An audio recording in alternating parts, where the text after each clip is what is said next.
Oh, dude, check this thing out. This guy's got... I've seen pictures of these things, but I've never seen one in real life. It's like a Mercedes Unimog with like an excavator arm on the back of it and a loader on the front. It's crazy. It's got a hydraulic jackhammer and a hydraulic chainsaw option. It's freaking wild.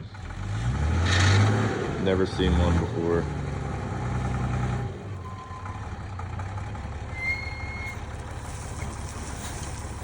Check her out.